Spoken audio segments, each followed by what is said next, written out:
हाँ, तो आजकल हम अपनी यूनिट फर्स्ट कर रहे हैं और यूनिट फर्स्ट में चैप्टर नंबर फर्स्ट वो चैप्टर अपना कंप्लीट हो गया है। अब उसके न्यूमेरिकल अब स्टार्ट कर रहे हैं, तो आप कॉपी पेन निकालना और करने अभी स्टार्ट करते हैं। इसमें देखना आपको पहला न्यूमेरिकल क्या दिया हुआ है, अपनी बुक में आंसर प्रश्न दिया हुआ है। पहला, वायु में एक दूसरे से 30 सेंटीमीटर दूरी पर रखे दो छोटे आवेशित गोलों पर क्रमशः 2 गुणा 10 की पावर -7 कूलम तथा 3 गुणा 10 की पावर -7 कूलम आवेश है, उनके मध्य बल ज्ञात करो। उनके मध्य आपको कूलम बल का मान है वो निकालना है। देखना किस प्रकार से आप निकालोगे।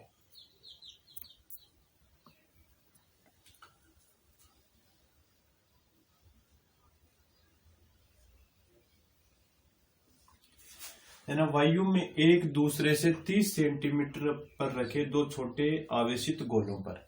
देखना ये दो गोले हैं अपने, एक तो ये है और एक ये गोला दिया हुआ है। ये दोनों के जो बीच की दूरी है ये दी हुई है 30 सेंटीमीटर।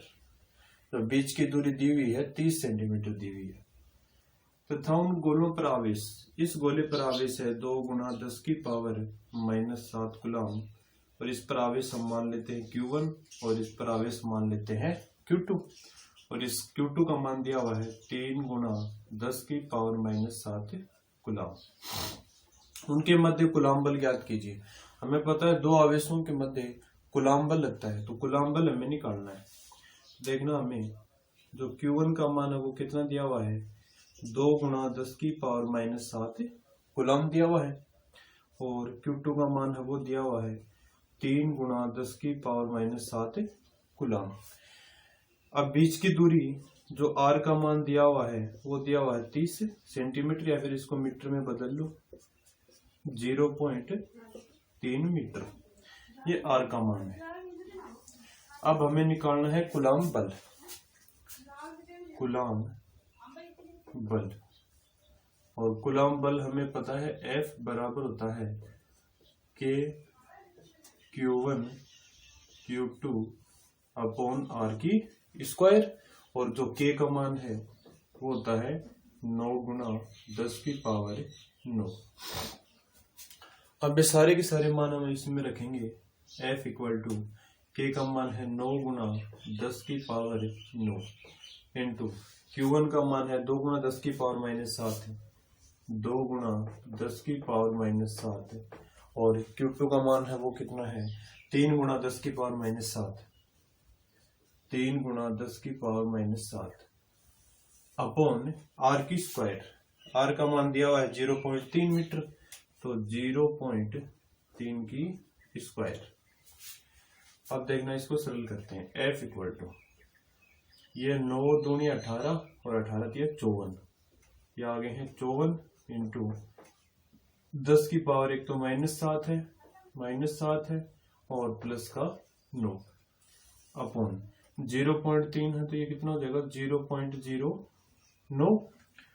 अब F इक्वल टू करेंगे तो ये है अपना 54 गुणा 10 की पावर -7 प्लस, अब जीरो हटाएंगे 2 पॉइंट है तो 2 जीरो ऊपर चले जाएंगे, यानी कि 10 की पावर कितने हो जाएंगे 11, ये आ गया 9। अब F इक्वल टू करेंगे तो ये है 54 गुणा 10 की पावर -7 और 7 14 और प्लस में कितना 11, क्योंकि हमें पता है अगर आधार सेम हो तो घातें जुड़ जाती हैं, इसलिए घातें जुड़ गई, -14 और प्लस का 11 अपॉन में 9। अब 9 को 6 से भाग दोगे, 9 6 54, तो F का मान वो कितना आएगा 6 गुणा 10 की पावर 14 में से 11 गया -3 न्यूटन। तो जो कूलम बल है वो कितना आ जाएगा 6 गुणा 10 की पावर -3 न्यूटन। तो ये अपना पहला क्वेश्चन है। अब करते हैं दूसरा क्वेश्चन।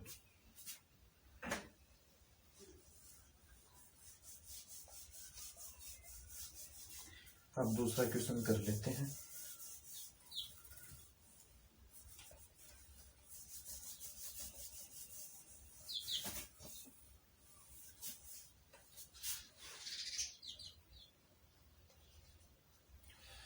दूसरा क्वेश्चन दिया हुआ है, दो समान धातु के गोले 10 माइक्रोकुलाम एवं -20 माइक्रोकुलाम आवेश से आवेशित किए गए हैं।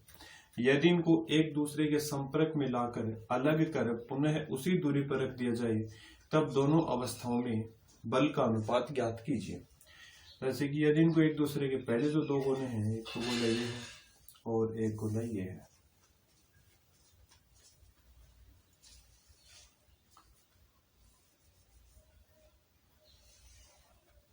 ये दो गोले दिए हुए हैं।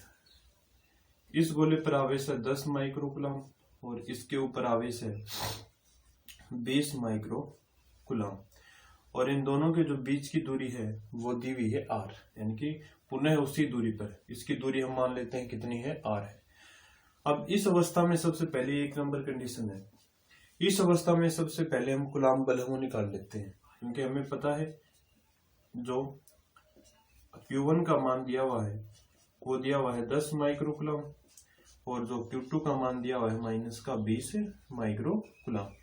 इस अवस्था के लिए सबसे पहले हम कूलाम बल निकालते हैं और कूलाम बल होता है F बराबर K Q1 Q2 upon R की स्क्वायर।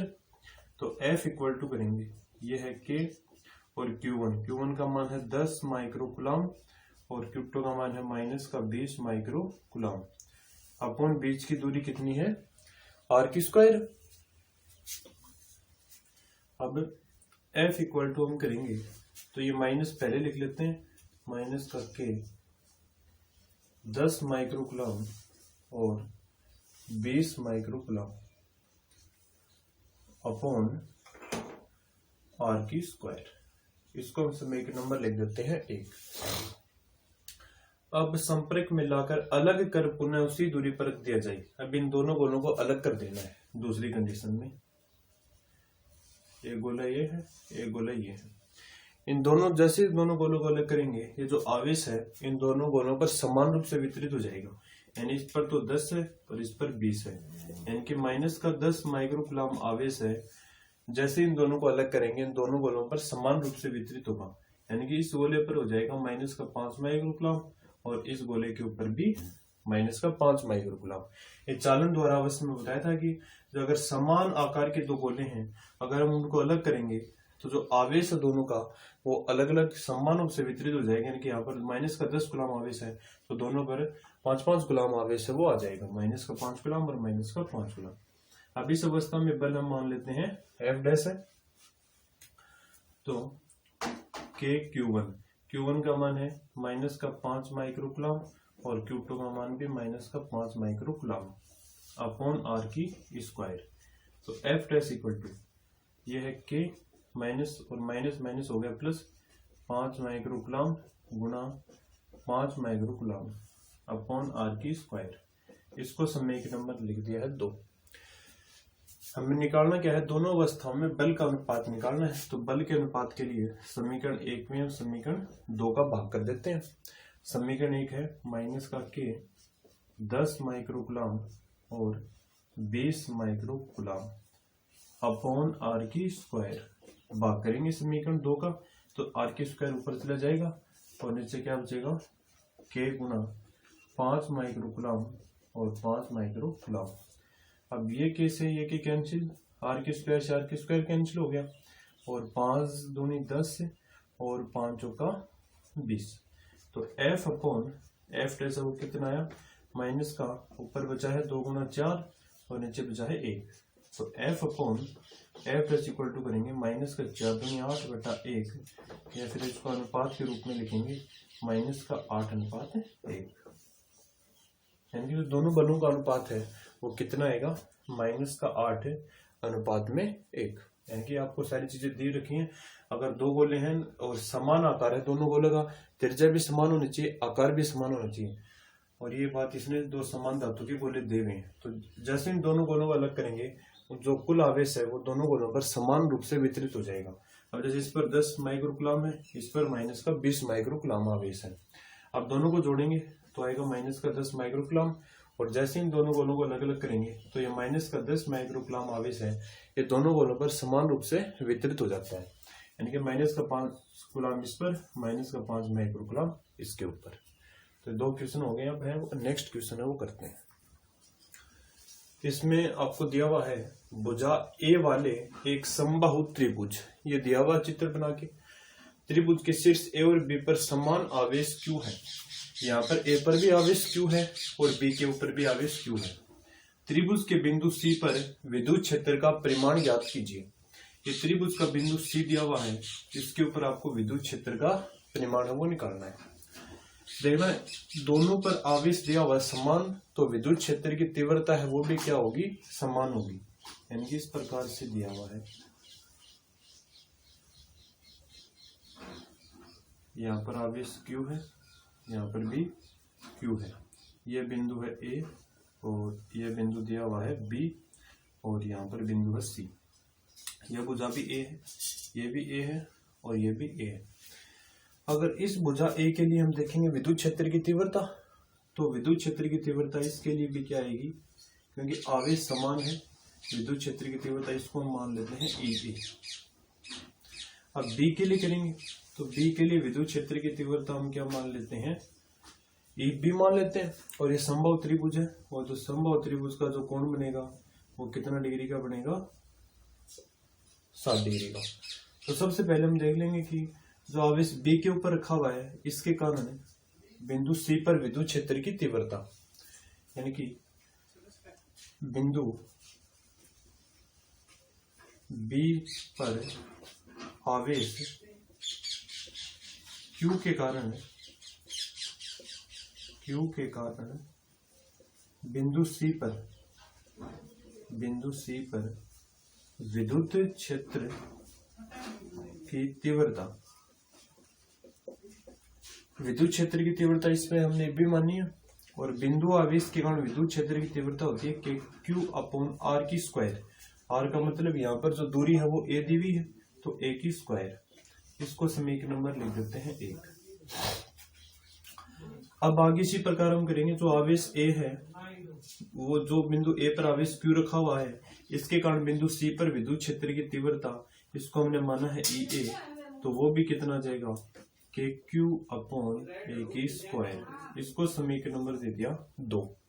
अगर हम समीकरण 1 व 2 की तुलना करेंगे तो दोनों समीकरण क्या है, EA बराबर EB है वो KQ/ किसके बराबर में है, A की स्क्वायर के, क्योंकि कि दोनों पर जो विद्युत क्षेत्र की तीव्रता वो समान है, KQ/A की स्क्वायर, KQ/A की स्क्वायर। समान इसलिए होगी क्योंकि यहाँ पर दोनों के ऊपर आवेश है वो भी क्या दिया हुआ है, समान दिया हुआ है, इसलिए विद्युत क्षेत्र की तीव्रता भी समान, यानी कि इस दोनों का परिमाण है वो आ गया समान। अब हमें बिंदु C पर विद्युत क्षेत्र का परिमाण निकालना है, तो परिमाण निकालने के लिए E बराबर हम क्या करेंगे, ये फॉर्मूला होता है E1 की स्क्वायर प्लस E2 की square plus 2E1 E2 cos theta, यानी कि EA यहाँ पर लिखेंगे EB, यहाँ पर EA, यहाँ पर भी EB। अब E बराबर EA की स्क्वायर, EB की स्क्वायर को भी हम EA लिख सकते हैं, EA की स्क्वायर प्लस 2EA, EB को भी लिख सकते हैं EA और cos थीटा। अब इक्वल टू हम करेंगे तो अपने पास आ जाएगा EA की स्क्वायर प्लस EA की स्क्वायर प्लस 2EA की स्क्वायर और कोस थीटा का मान है, समबाहु त्रिभुज है, प्रत्येक कोण 60 डिग्री का, कोस 60। अब इक्वल टू करेंगे, ये है EA की स्क्वायर, ये हो गया है 2EA की स्क्वायर प्लस 2EA की स्क्वायर और कोस 60 का मान होता है 1/2, तो 2 से 2 कैंसिल। अब इक्वल टू करेंगे तो 2 और 1 हो गए 3EA की स्क्वायर। अब इक्वल टू करेंगे √3 और E हो जाएगा सिर्फ EA, तो इक्वल टू √3 और EA का मान दिया हुआ है KQ/A की स्क्वायर, KQ/A की स्क्वायर। तो बिंदु C पर जो परिणामी विद्युत क्षेत्र की तीव्रता है वो कितनी आएगी, वो आ जाएगी E बराबर √3 इंटू KQ/A की स्क्वायर, यानी कि ये परिणामी विद्युत क्षेत्र की तीव्रता है वो कितनी आ जाएगी, E बराबर √3 इंटू KQ/A की स्क्वायर। अब K का मान होता है 1/4πε0 Q अपॉन A की स्क्वायर, यानी कि अपने पास आ गया √3Q अपॉन 4πε0 A की स्क्वायर। जो बिंदु C पर परिणामी विद्युत क्षेत्र की तीव्रता है वो कितनी आएगी, इक्वल टू √3Q 4πε0 A की स्क्वायर। क्योंकि बिंदु A और B पर जो आवेश है वो समान दिया हुआ है, इसलिए विद्युत क्षेत्र की तीव्रता वो भी क्या होगी, समान होगी। ये कोण 60 डिग्री का है, तो ये भी हम बता सकते हैं कितने डिग्री का होगा, कंप्लीट कोण होगा 60 डिग्री का। बिंदु B पर आवेश Q के कारण बिंदु C पर विद्युत क्षेत्र की तीव्रता, और बिंदु आवेश के कारण हमें पता है इक्वल टू होता है KQ अपॉन R की स्क्वायर। लेकिन यहाँ पर जो बीच की दूरी दी हुई है वो दी हुई है A, इसलिए यहाँ पर कितना आ गया A की स्क्वायर। इसी प्रकार से EA KQ अपॉन A की स्क्वायर, यानी कि जो परिमाण है वो दोनों का है समान, यानी कि EA बराबर EB KQ अपॉन R की स्क्वायर। अब हमें परिमाण निकालना है। परिमाण का फॉर्मूला हमें 11th क्लास में था, इक्वल टू EA1 की EA की स्क्वायर प्लस EB की square plus 2 EA EB cos theta. अब जहाँ पर भी EB है वहाँ पर हम EA लिख सकते हैं, तो EA लिख दिया है, two EA cos theta. Cos theta का मान 60 डिग्री, कोस 60 का मान 1/2, तो ये हो गया 3 EA की स्क्वायर, तो √3 इंटू में EA, और EA का मान हमें समीकरण 1 से पता है। अब करते हैं नेक्स्ट क्वेश्चन। जो क्वेश्चन अपना है 4, 5 और 6 का, वो है अपने थ्योरेटिकल क्वेश्चन है, वो इन क्वेश्चनों को करने के बाद में करते हैं। अब 7 का क्वेश्चन दिया हुआ है, विद्युत आवेश Q को दो भागों Q1 व Q2 में विभक्त करके परस्पर R दूरी पर रखा गया है। दोनों के मध्य प्रतिकर्षण का बल अधिकतम होने की शर्त है वो क्या होगी। विद्युत आवेश Q को दो भागों Q1 व Q2 में विभक्त करके परस्पर R दूरी पर रखा गया है। देखना क्या लिखा हुआ है। जो आवेश है Q, उसको दो भागों Q1 प्लस Q2 को विभक्त कर दिया है, और इन दोनों की जो बीच की दूरी है वो R दूरी पर इनको रखा गया है। दोनों आवेशों के मध्य प्रतिकर्षण का बल अधिकतम होने की शर्त लिखी है, यानी कि Q इक्वल टू अपने पास Q1 प्लस Q2। अगर यहाँ से हम Q2 निकालेंगे तो आएगा Q माइनस Q1। अब हमें प्रतिकर्षण का बल अधिकतम होने की शर्त लिखनी है, तो दो आवेश Q1 है, इनके मध्य कूलम्ब बल लगेगा, और कूलम्ब बल होता है F equal to K Q1 Q2, और जो दूरी दी हुई है R की स्क्वायर। अब F इक्वल टू करेंगे तो K Q1, Q2 का मान दिया हुआ है Q minus Q1 upon R की स्क्वायर। अब प्रतिकर्षण का बल अधिकतम होने की शर्त है वो निकालनी है, तो उसके लिए हम क्या करेंगे, DF अपॉन D Q1 है वो कितना आना चाहिए, प्रतिकर्षण के लिए 0 आना चाहिए। इसका अवकलन करेंगे Q1 के सापेक्ष, तो देखना D upon D Q1, F का मान ये दिया हुआ है K Q1 Q minus Q1 upon R की स्क्वायर। ठीक है, अब आगे है और बराबर में इसके 0। अब D upon D Q1 equal to करेंगे, इसको गुणा कर देते हैं पहले, K Q1 Q minus K Q1 की स्क्वायर अपॉन R की स्क्वायर बराबर 0। अब Q1 के सापेक्ष इसका अवकलन करेंगे, तो इस Q1 का अवकलन कितना हो जाएगा, 1 हो जाएगा, तो यहाँ पर सिर्फ बचेगा KQ, और नीचे कितना है R की स्क्वायर।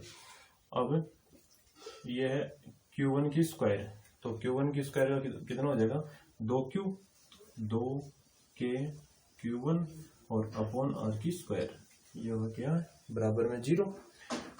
अब KQ अपॉन R की स्क्वायर बराबर करेंगे तो आएगा 2K Q1 अपॉन R की स्क्वायर। अब R की स्क्वायर से R की स्क्वायर कैंसिल, और K से K भी कैंसिल, तो Q इक्वल टू बचा है 2Q1, और यहां से अगर हम Q1 का मान निकालेंगे तो आएगा Q/2।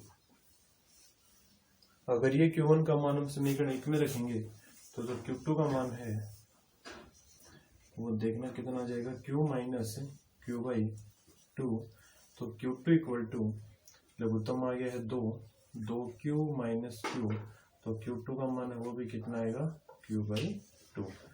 यानी कि प्रतिकर्षण जब अधिकतम होगा तो आवेश Q1 और Q2 है उसका मान, दोनों का मान क्या रहेगा, समान रहेगा। क्योंकि ये बात हमें पता है कि प्रतिकर्षण है प्लस प्लस और माइनस माइनस के बीच में क्या होता है, प्रतिकर्षण। प्रतिकर्षण के लिए आवेश है वो क्या होना चाहिए, समान होना चाहिए। और यहाँ पर आप देख सकते हो Q1 और Q2 दोनों का मान कितना है, Q/2। यानी कि यहाँ पर प्रतिकर्षण वो क्या है, अधिकतम है। ये इसने पूछा था कि अधिकतम होने की शर्त क्या है। अधिकतम होने की शर्त है कि Q1 Q2 का मान, दोनों का मान Q/2 के बराबर आना चाहिए। क्योंकि प्रतिकर्षण तभी होगा जब आवेश है वो समान हो। प्लस प्लस माइनस माइनस के बीच में प्रतिकर्षण और माइनस प्लस के बीच में आकर्षण। तो यहाँ पर है प्रतिकर्षण का अधिकतम होने की शर्त देख रहे हैं, Q1 Q2 दोनों का मान कितना है, Q/2। और प्रतिकर्षण भी समान आवेशों के बीच में होता है। अब हम नेक्स्ट क्वेश्चन करते हैं। ये अपना नेक्स्ट क्वेश्चन दिया हुआ है, ए भुजा वाले समबाहु त्रिभुज ABC के शीर्षों पर 3 आवेश प्लस का 2Q, माइनस का Q तथा माइनस का Q क्रमशः A, B तथा C पर रखा गया है। इस निकाय का द्विध्रुव आघूर्ण ज्ञात कीजिए। द्विध्रुव आघूर्ण हमें पता है P बराबर होता है एक आवेश का परिमाण तथा उनके दोनों के बीच की दूरी के गुणनफल को हम द्विध्रुव आघूर्ण कहते हैं। तो P बराबर Q इंटू में 2A, तो P का मान हमें वो निकालना है। यानी कि आपको ये चीज दी हुई है, एक समबाहु त्रिभुज दिया हुआ है। यहाँ पर A है, यहाँ पर B और यहाँ पर दिया हुआ है C। बिंदु A के ऊपर है 2Q आवेश, यहाँ पर दिया हुआ है 2Q आवेश प्लस का 2Q, और इस पर भी माइनस का Q और इस पर भी माइनस का Q। ये जो पूरे निकाय का हमें द्विध्रुव आघूर्ण निकालना है। तो देखना कैसे निकालेंगे। यहाँ पर आवेश क्या है, समान है, तो विद्युत क्षेत्र की तीव्रता की दिशा भी समान होगी, द्विध्रुव आघूर्ण भी क्या होगा, समान होगा। इस द्विध्रुव आघूर्ण को हम मान लेते हैं P1 और जो इस द्विध्रुव आघूर्ण को हम मान लेते हैं P2। अब देखना ये जो कोण बनेगा समबाहु त्रिभुज का, वो कोण कितना होगा, 60 डिग्री का। तो सबसे पहले इस P1 का मान निकालेंगे। तो द्विध्रुव आघूर्ण होता है आवेश, आवेश है Q और दोनों के बीच की दूरी, और ये इसने A दिया हुआ है। तो Q इंटू में कितना आ गया, A। अब इसी प्रकार P2 इक्वल टू करेंगे, वो भी Q इंटू में A। यानी कि जो P1 और P2 दोनों का मान है वो कितना आ गया है, Q इंटू में A। क्योंकि हमें पता है द्विध्रुव आघूर्ण क्या होता है, आवेश तथा उनके दोनों के बीच की दूरी के गुणनफल को ही हम क्या कहते हैं, द्विध्रुव आघूर्ण कहते हैं। तो P1 P2 बराबर कितना आ गया है, Q इंटू में A। अब देखना परिणामी द्विध्रुव आघूर्ण हमें निकालना है। परिणामी द्विध्रुव आघूर्ण, तो उसके लिए हमें पता है परिणामी के लिए P इक्वल टू P1 की स्क्वायर प्लस P2 की square plus 2P1 P2 cos theta. अब P इक्वल टू करेंगे, यह है P1 की स्क्वायर, P2 की स्क्वायर को भी हम क्या लिख सकते हैं, P1 की स्क्वायर। तो P1 की स्क्वायर प्लस 2P1 P2 को लिख दिया P1 और कोस 60 डिग्री। अब P इक्वल टू करेंगे, तो P1 की स्क्वायर प्लस P1 की स्क्वायर प्लस 2P1 की स्क्वायर, कोस 60 का मान 1/2, 2 से 2 कैंसिल। P इक्वल टू ये आ गया P1 की स्क्वायर, P1 की स्क्वायर, P1 की स्क्वायर, तो ये हो गया 3P1 की स्क्वायर। यानी कि अपने पास ये आया P इक्वल टू 3P1 की स्क्वायर, या फिर इसको लिख सकते हैं √3 इंटू में P1, और P इक्वल टू करेंगे √3 और P1 का मान कितना दिया हुआ है, Q इंटू में A, Q इंटू में A। यानी कि जो द्विध्रुव आघूर्ण है वो कितना आ गया, √3 Q इंटू में A। जो परिणामी द्विध्रुव आघूर्ण है वो आ गया है √3 Q इंटू में A। यानी कि हमें दिया हुआ है समबाहु त्रिभुज है, यहाँ पर आवेश दिया हुआ है 2 प्लस का 2Q, इस पर माइनस का Q और इस पर भी माइनस का Q। यानी कि आवेश समान है दोनों पर, तो द्विध्रुव आघूर्ण भी क्या होगा, दोनों पर समान। और द्विध्रुव आघूर्ण में पता है P बराबर होता है Q इंटू में 2A। यानी कि आवेश है Q और 2A का मतलब होता है जो दोनों आघूर्णों के बीच की दूरी। तो आप देख सकते हो C और A के बीच की दूरी कितनी है, A है, तो यहाँ पर कितना लिख दिया A। इसी प्रकार P2 Q इंटू में A, यहाँ पर भी आवेश Q है और दूरी है बीच की A। अब P1 P2 दोनों आ गए बराबर, हमें निकालना परिणामी द्विध्रुव आघूर्ण, इसलिए परिणाम का फॉर्मूला हमें पता है कितना होता है। जैसे कि E का हमने निकाला था पिछले क्वेश्चन में, E बराबर E1 की स्क्वायर प्लस E2 की square plus 2E1 into cos theta. इसी प्रकार इसमें भी P बराबर P1 की स्क्वायर प्लस P2 की square plus 2P1 P2 cos theta. अब P इक्वल टू P1 की स्क्वायर और P2 को भी हम क्या लिख सकते हैं P1, क्योंकि दोनों के मान है वो बराबर है। P1 की square plus 2P1 cos theta, और कोस 60 का मान कितना है 1/2, 2 से 2 कैंसिल, ये हो गया 3P1 की स्क्वायर, तो √3 बाहर आ गया, P1 की स्क्वायर हो जाएगा सिर्फ P1, और P1 का मान दिया y Q इंटू में A। तो परिणामी जो द्विध्रुव आघूर्ण है वो कितना आएगा, P बराबर √3 Q इंटू में A। अब नेक्स्ट क्वेश्चन करते हैं।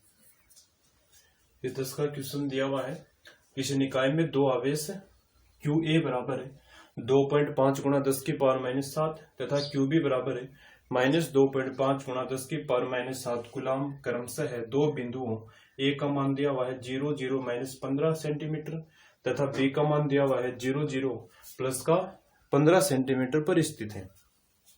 निकाय का द्विध्रुव आघूर्ण निकालना है, तो हमें निकालना है द्विध्रुव आघूर्ण। तो द्विध्रुव आघूर्ण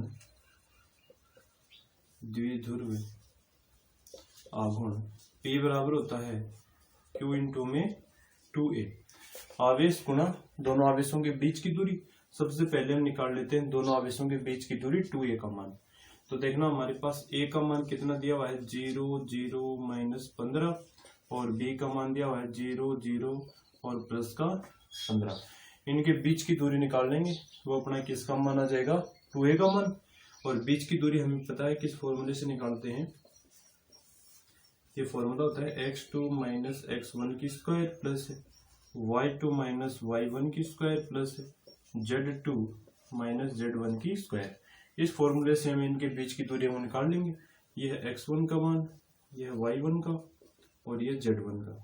इसी प्रकार ये है x2, ये है y2 और ये है z2। अब बीच की दूरी हम निकाल लेंगे 2A equal to x2 - x1। x2 का मान कितना है 0 और x1 का मान भी 0 प्लस y2 का मान 0 और y1 का भी 0 प्लस z2 का मान है 15 माइनस z1 का मान -15, तो प्लस का कितना हो जाएगा 15। तो 2A बराबर कितना आ गया 15 और 15 30, 30 की स्क्वायर। अब 2A बराबर करेंगे तो ये कितना हुआ 30 से 900, और जो 900 को अंडर उठाया तो वो कितना होता है 30। तो दोनों आवेशों के बीच की दूरी है वो कितनी आ गई अपने पास 30 सेंटीमीटर आ गई। अब देखना आगे, दोनों आवेशों के बीच की दूरी हमने निकाल ली है 30 सेंटीमीटर। अब हमें निकालना है द्विध्रुव आघूर्ण P बराबर Q इंटू में 2A। अगर हम यहाँ पर कुल आवेश देखें, कुल आवेश, तो देखना वो कितना होगा Q बराबर QA प्लस QB। तो Q इक्वल टू QA का मान कितना दिया हुआ है 2.5 गुणा 10 की पावर -7, यहाँ पर प्लस और यहाँ पर माइनस, तो माइनस 2.5 गुणा 10 की पावर -7। यहाँ पर कुल आवेश वो कितना आएगा 0। अब देखना आवेश हमें दिया हुआ है 2.5 गुणा 10 की पावर -7 और बीच की दूरी भी हमने निकाल ली है, तो दोनों के दोनों मान है अपने पास, इस फॉर्मूले में रखेंगे और द्विध्रुव आघूर्ण वो निकालेंगे। जल्दी से आप इसको एक बार स्क्रीनशॉट है वो ले लेना इसका। चलो करते हैं।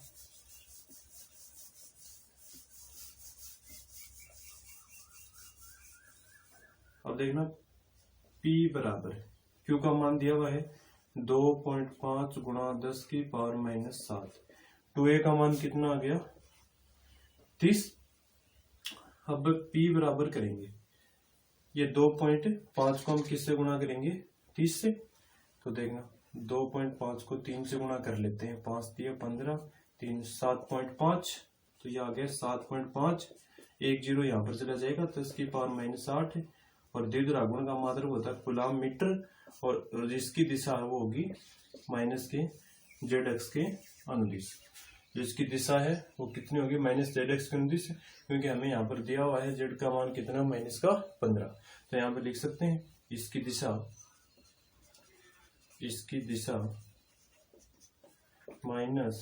-ZX के अनुदिश होगी। जो इसकी दिशा होगी वो माइनस के जेड एक्स के अनुदिश होगी। तो देखना क्या चीज दी थी, हमें द्विध्रुव आघूर्ण निकालना था। पी बराबर होता है Q1 में 2a, यानी कि आवेश गुना द्विध्रुव आघूर्ण के बीच की दूरी। सबसे पहले बीच की दूरी 2a का मान निकालेंगे। तो 2a का मान निकालने के लिए a का मान दिया हुआ है, b का मान दिया हुआ है। दो बिंदुओं के बीच की दूरी हमने पढ़ रखी है, x2 माइनस x1 की square plus y2 minus y1 की स्क्वायर और प्लस z2 माइनस z1 की स्क्वायर। तो इससे 2a का मान वो कितना आ गया, 30 सेंटीमीटर। अगर कुल आवेश हमें निकालना हो तो कुल आवेश के लिए दोनों को जोड़ देंगे तो कुल आवेश आएगा 0। अब द्विध्रुव आघूर्ण निकालेंगे, pq इंटू 2a। आवेश है 2.5, क्योंकि जो इसकी दिशा होती है वो माइनस जेड एक्स के अनुदिश है, इसलिए हमने ये आवेश लिया है 2.5 गुणा 10 की पावर माइनस 7। तो 2.5 गुणा 10 की पावर माइनस 7 इंटू में 30। अब 2.5 को 3 से गुणा करेंगे 7.5, एक जीरो है ये ऊपर चला जाएगा 10 की पावर माइनस 8। और ये कुलाम मीटर, क्योंकि द्विध्रुव आघूर्ण का मात्रक होता है कुलाम मीटर, और इसकी दिशा होगी माइनस के जेड एक्स के अनुदिश, इसलिए जेड कैप लगाया हुआ है, इसकी दिशा जेड एक्स के अनुदिश होती है। अब है नेक्स्ट क्वेश्चन वो करते हैं।